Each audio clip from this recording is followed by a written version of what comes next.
Welcome to today's Explainer. We're zeroing in on one truly massive news day, July 22nd, 2026. This was a day that perfectly synthesized the fierce ecosystem battles and, honestly, the brutal business realities of modern AI.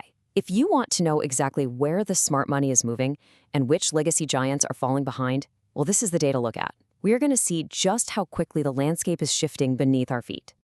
Here is our quick agenda for today. We're covering the new AI contenders, cracks in the ecosystem, navigating global AI borders, and finally, the enterprise winners and losers. All right, let's jump right into Section 1, the new AI contenders. Look, Google is moving at an absolutely blistering pace right now. They've officially rolled out Gemini 3.6 Flash, which brings a highly anticipated 17% cost reduction for output tokens. But more importantly, they are pushing the boundaries of what's called agentic coding. This means the AI isn't just passively suggesting lines of code to you, it's actively navigating computers to write, test, and execute that code autonomously. And they aren't stopping there. They've simultaneously kicked off their largest pre-training run to date for Gemini 4. They're basically dominating the present efficiency game while aggressively investing billions for the next massive architectural leap. But Google isn't the only one building. Former OpenAI CTO Mira Murati's startup, Thinking Machines Lab, just debuted Inkling. This is a massive open-source alternative designed specifically to challenge closed Western systems, as well as the dominant Chinese models. Packing 975 billion parameters and a massive 1 million token context window, Inkling is a serious shot across the bow of the established players. It really proves that top-tier AI capabilities aren't just locked away inside a handful of giant tech monopolies anymore. The architecture behind Inkling is exactly what makes it such a game changer. It operates as an open weights mixture of experts, or MOE model. Now, what that means in plain English is it doesn't need to fire all 975 billion parameters at once. Instead, it acts like a giant team of specialists, efficiently activating just a subset of 41 billion parameters for any specific task. For developers globally, this means getting heavyweight performance without the astronomical compute costs. It makes world-class AI incredibly efficient and just vastly more accessible. Okay, moving past the tech leaps, let's look at Section 2, cracks in the ecosystem.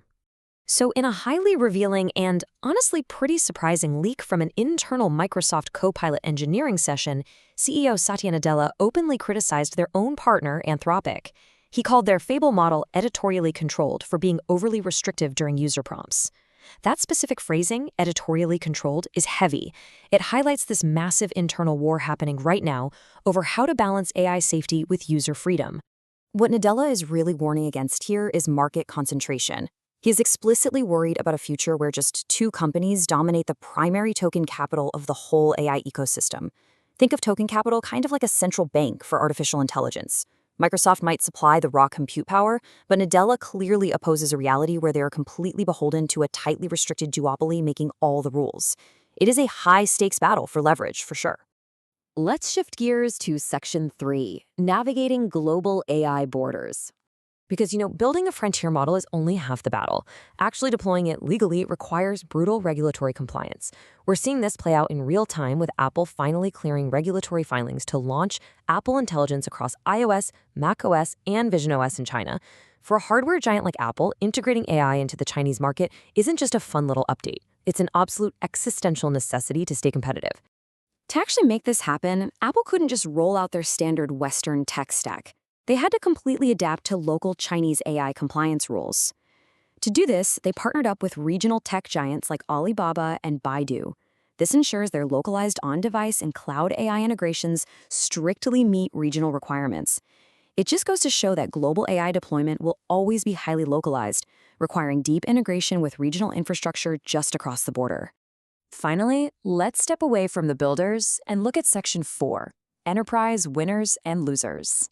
Private equity giants are officially stepping into the arena in a massive way.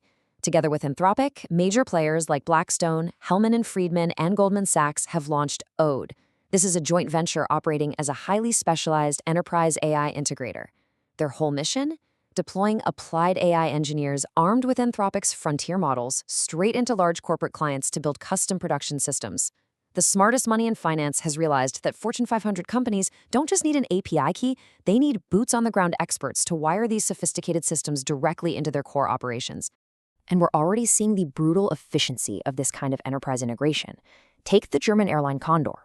By partnering with Statworks, they deployed a generative AI platform across their enterprise to automate content for over 2,000 localized landing pages in 10 different languages. They completely re-engineered a massive, resource-heavy marketing workflow from the ground up. The result? Condor slashed those content creation workflows from taking full, exhausting workdays down to an astonishing 10 minutes. 10 minutes. Think about that operational leverage for a second. Tasks that used to eat up entire weeks are now completed almost instantly. It radically alters the fundamental cost structure of their business. But for every company gaining that kind of massive leverage, another is losing its historical moat.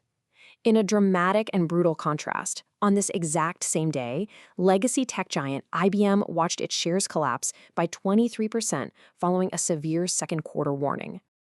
That massive drop perfectly encapsulates the enterprise shift we've been tracking today. Clients are actively transitioning away from legacy software and traditional consulting services. I mean, why pay for a multi-month implementation when you're watching competitors achieve 10-minute workflows? Enterprise budgets are shifting in real time, accelerating straight toward generative AI tools and automated coding solutions. So, today we've seen the unstoppable rise of open-weight models, the growing fractures between ecosystem partners, and the very divergent financial realities of Condor and IBM. It leaves us with one incredibly critical question to ask ourselves. Is your industry building the future or holding on to the past?